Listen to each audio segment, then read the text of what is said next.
Gigwith, hi everyone, this is Margaret Flood. I am a white woman with below shoulder length hair.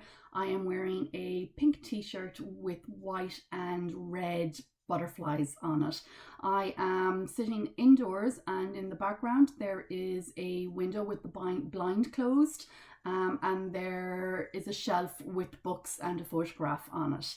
Welcome to week 7, video 2 of the UDL Chat IE Summer Book Club. The book we are reading is Universal Design for Learning, Theory and Practice, and you can get a free multimedia version of the book on the CAS.org website. Today I am talking about chapter 6 and the third curriculum component in this chapter, which is methods. So this is the third video on this chapter. We have done one on goals, we've done one on assessment, and this one is on method. And two reminders. First of all, as I said, this chapter is really about joining the dots for us on everything that we've learned in the previous chapters and just seeing how UDL aligns with all of these curriculum components and even more than that, supports these curriculum components. And the chapter is kind of showing us how we can put this into practice, how we can put the UDL guidelines into practice. Leading me on to my second reminder that there is a case study threading its way through this chapter, and it's an American teacher, Lindsay. So at the end of each component, they have put in a video and a little written section on what Lindsay had done. So even if you don't read the chapter, just looking at those videos would be hugely beneficial for you. So as I said, we know it is a recap, and it's just an opportunity, I suppose, to cement each of these components in our minds with UDL, but remembering, as is the case with everything in UDL, that these curriculum components are interconnected and interdependent. So even though I'm talking about them one per video, they are absolutely totally interconnected. So today we are talking about methods, and we're reminding ourselves that instructional methods are what we use to support and enhance the learning of our students. And interestingly, so I've always been thinking about this obviously in terms of the approaches, the routines, the choices that I put into lessons or into presentations or whatever it is I'm doing. But I actually didn't think about it, which is really probably because it was implicit. And we talked an awful lot at the UDL conference last week about implicit and explicit, and what people see or don't see, or choose to see or choose to not see in the implicit.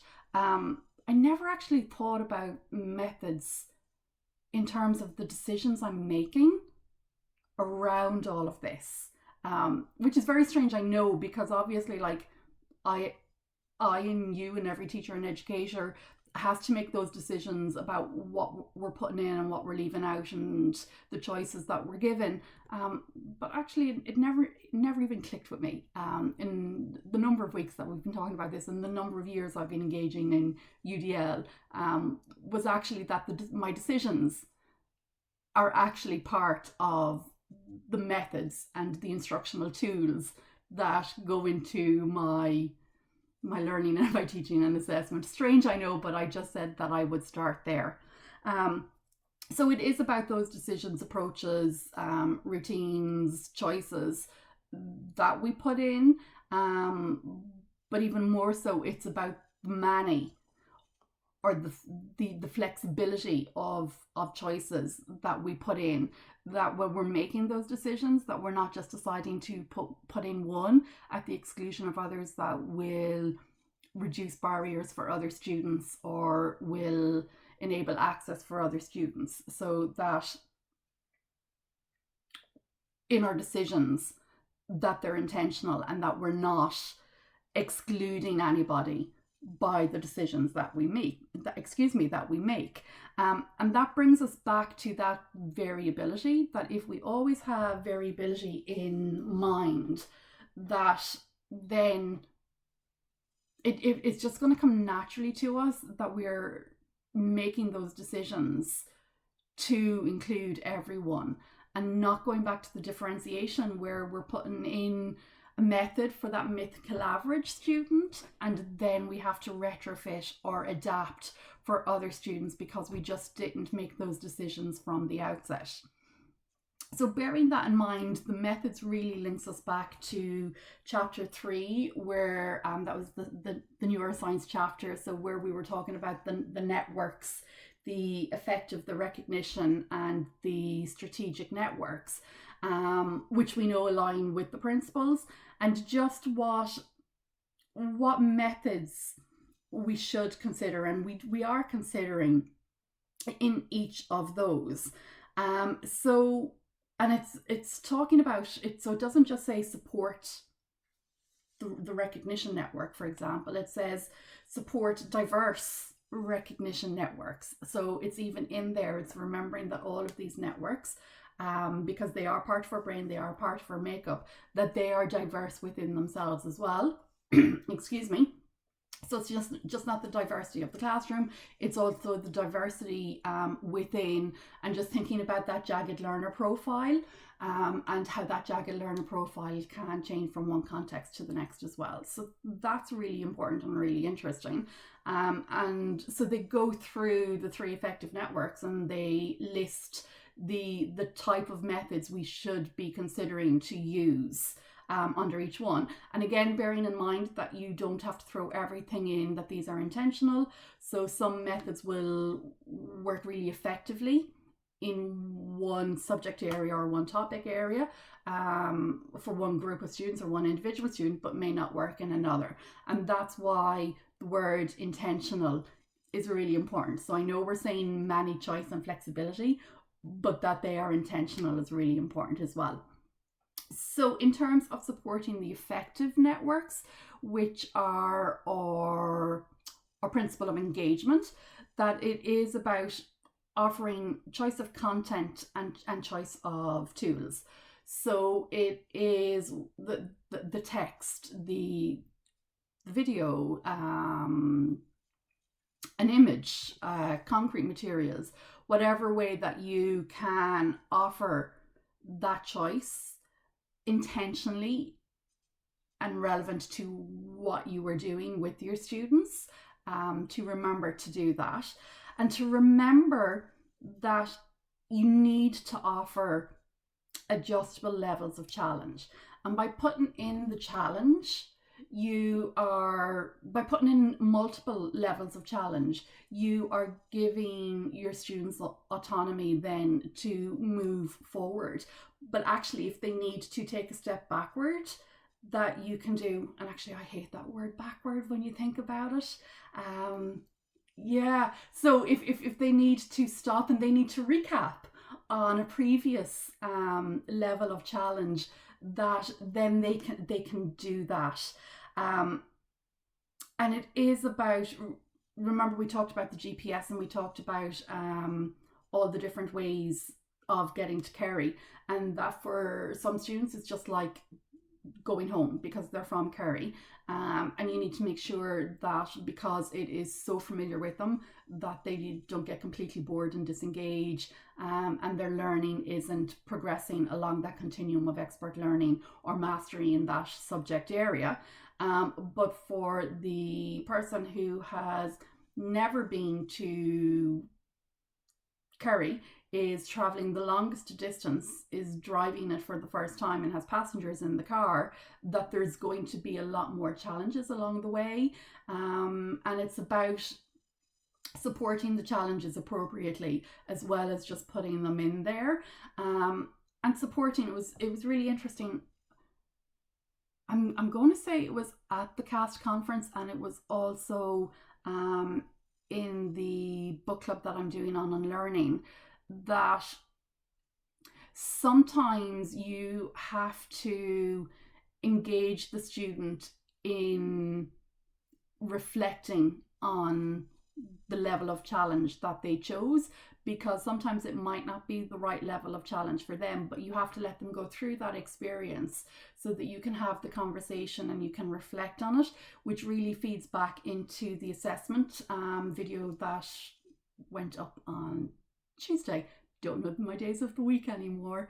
And it really links back into that. So even though you're putting in those levels of challenge, and they are intentional, students may not pick the right one, because this choosing the level of challenge is a learning journey for the students, as well as the mastery of the subject or the topic and the becoming an expert learner. So they have to become an expert learner in choosing the appropriate levels for them. So that really plays a part in that involvement in their assessment and their reflections. And teachers and educators, and even like lecturers in college may have to support students at third level and at further ed in reflecting on the choices that they made and the level of challenge that they chose, or the pathway they chose.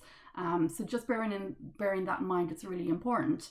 And then choices of learning context, again, so important, and it does feed back a little bit into the content and the tools, and just bringing in the prior knowledge, being conscious of the learning environment, the background of the student, what's going on in the student life at any given time. Again, a student could be like doing really, really well, and something at home happens the night before, they don't get a good night's sleep, or there's an exam coming up and they're really anxious about it. So their learning context is changing, and how they are approaching things are changing, and just always to bear that in mind. And that may be a time where that student needs to go back to a previous level of challenge and engage at that level, because that's where they are that day, and that's okay. And they will choose a higher level of challenge on a day that they are doing better and they are back to themselves. So that is the effective networks and the principle of engagement. And if we want to support the recognition networks or the principle of representation, what we need to do is we need to be providing multiple examples. So there's no point in just giving an example from one perspective, or from one text, or one period in history, whatever it is. That, again, if you want to reach every learner and you want to think of their context and their identity, that there needs to be multiple examples. And also those examples, just like challenge, need to have adjustable levels. So there needs to be an example that is accessible to every student in terms of them being able to comprehend and engage with the learning that is taking place. And that highlighting critical features is really important and really helpful, and that is about that scaffolding and the support, and giving a little bit of direction to students as well as towards the end goal. So this is a critical feature in terms of this goal, but if you were doing the exact same material and the goal was different, then the critical features would change. So again, it is about that adjusting. It's about supporting background context, so the prior knowledge, always having that opportunity to recap, to access that prior knowledge. But also, it doesn't have to be the prior knowledge that you have delivered as part of your previous lesson, but their own prior knowledge and their own prior experiences. And that, I know we're talking about recognition and representation here, but that actually is going to feed into the effective and the engagement, because if they are hooking it with their own experiences, their own prior experiences and prior knowledge, and even examples, that is going to give them a really good foundation as they move forward in the learning in that area. And then finally, in the recognition representation, They talk about providing multiple media and formats. And you may notice at the beginning I started this video differently to all of my other videos, in that I described myself and my surroundings. And I learned this at the CAST conference last week, Equity by Design. One of the speakers, Lydia Brown, her presentation was just amazing. The content and concepts were amazing, but also how she delivered it. And actually, it really opened my mind to what I'm not doing in terms of providing multiple means of accessibility to my videos here.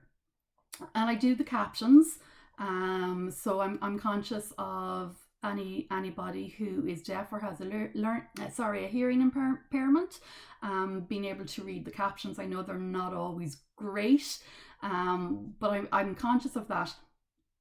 Because I was speaking, I wasn't conscious of blind or visually impaired people. And this is what Lydia Brown kind of brought, and she didn't name it. It was just there. She started her video with an introduction, just like I did. When she put slides up that had visual slides, so obviously not slides where she was speaking to words, but slides where she was speaking to visuals, she described the visuals. And I actually thought, so this is the third video of week 7, so week 6, sorry. So 6, 7, 8. So this is the 8th video that I've done. And these videos have had, like, I've held up documents that I've been looking at or pictures that I've been looking at. I've put up slides of visuals.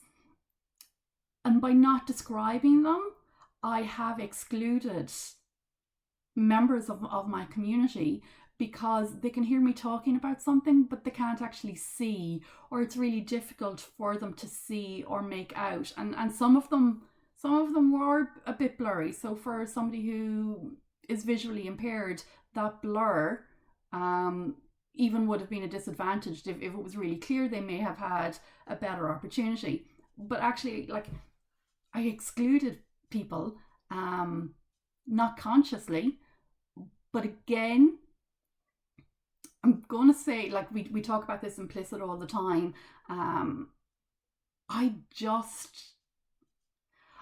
It was just in my head that I'm speaking, so they're going to get it all.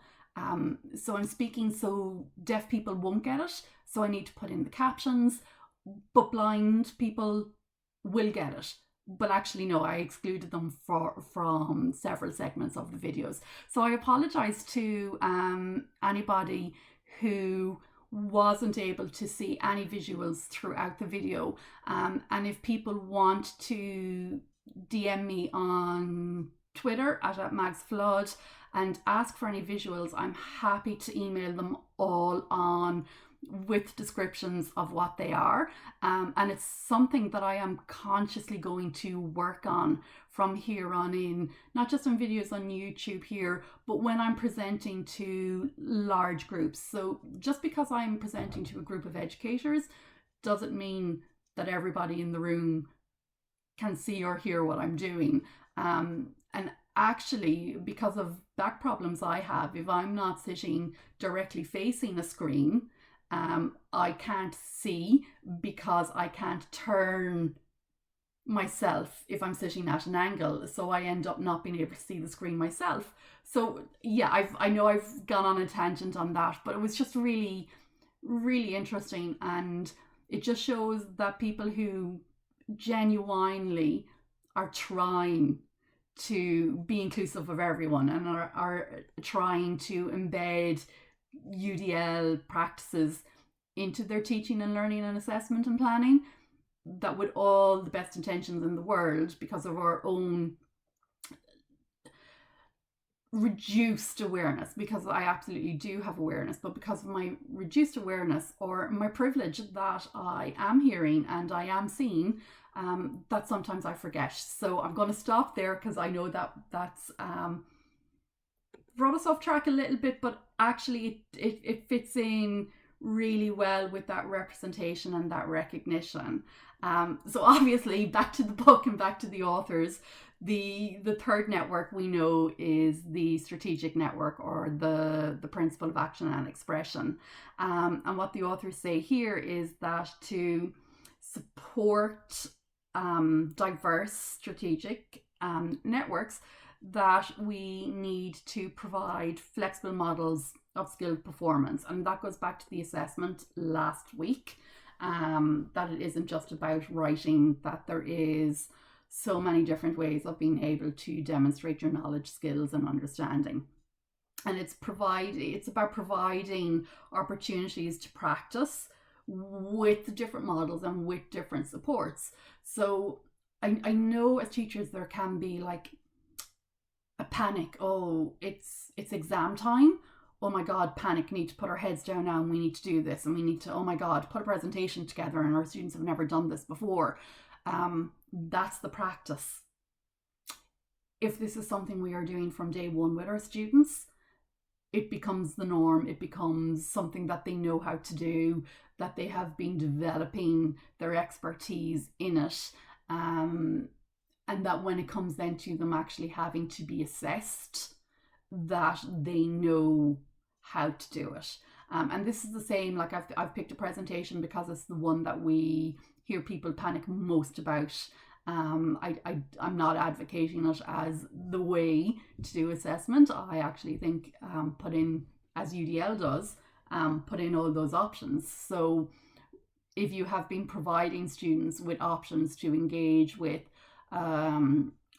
developing a PowerPoint presentation or an iMovie or an animation or whatever it is, when it comes to the exam, they will choose whichever one of those works best for them. And because you've been doing it from day one, they will also know what one works best in that context, because you have been supporting them in their practice, in their journey, in their learning journey. So that one is really important for me. As is, and going back to the assessment then, so if you are doing this from day one and you are providing the opportunities for practice and you're providing the support, you also have to provide ongoing and relevant feedback. And we know this, and we spoke about this on the assessment video, that the feedback needs to be specific. So the well done, good work doesn't work. It needs to be specific, and it needs to be specific in a way that it promotes the students' progress and supports their learning journey and provides appropriate support and challenge for them in the next step. And then, like, offering those first three all lead into it, offering the flexible opportunities to demonstrate everything they know, and to show you their true and their full selves. So it, as I said, it all makes so much sense, because it is going back over everything that we have talked about in the previous chapters leading up to this. So the authors just talk about, as they did with the other two areas, then they talk about methods from a UDL perspective, and according to them and according to UDL, effective methods are methods that can be continually adjusted to meet learners' needs. And we talked about this a lot in different chapters about UDL being responsive. So it's not static, that it does change. And if we are doing our assessment, if we are doing our monitoring of the learning, or observations, or formative assessment, then we are getting a really good picture of where our students are at. We're getting a really good picture of where barriers are being created for them, and so where they're getting in difficulties, and how we can support them by adding in another option, by scaffolding an option that is already there, by highlighting those critical features and just giving them a little bit more guidance. And remembering that you're going to take that scaffolding and that support, you're going to reduce it again, so that the students are back directing themselves. And it's not that, when I say directing themselves, it's not that we're putting them in the driving seat and we're sitting back twiddling our thumbs, because I don't know any educator who does that. It's about us sitting back again and starting the observation and the monitoring and the assessment process all over again, so that we can continue to plan flexibly and supportively for our students. And then the second UDL perspective is that effective methods are methods that include all students within a collaborative environment. And that is going back to giving the students a role, and the concept of co-construction and co-design between students, so between themselves, but also between teacher and students. And this chapter, it's an American book, so it talks an awful lot, here, not an awful lot, it's a paragraph. It talks about mentoring, student mentoring, so giving students opportunities to mentor their peers. That isn't something we do classroom based very much in Ireland. We do mentoring from a broader level, where fifth year students might mentor first year students coming into school. But this kind of in-class mentoring is something that I'm not aware of a lot of schools doing. So if there are schools doing it, I'd love to hear about how it's working. What we do, and a lot of schools are doing well, is peer collaboration and peer assessment. And that is working really well. And this is about providing opportunities for that to happen, and for students to be taking an active role in those processes, and not only an active role but a reflective role. So they're really thinking, they're really conscious that in a peer assessment environment that they are giving feedback to one of their peers, and they have to do this in an effective, so from that emotional, this is a human being, I need to be constructive, but I need to be kind, and need to be specific. So from that perspective, and then also in the peer collaboration, so when you're doing the planning, knowing that you're not the only one in the group, that there is a group there, and taking a role within a group, that when every student is doing their role, is making that group come together and achieve the goal that is set for them.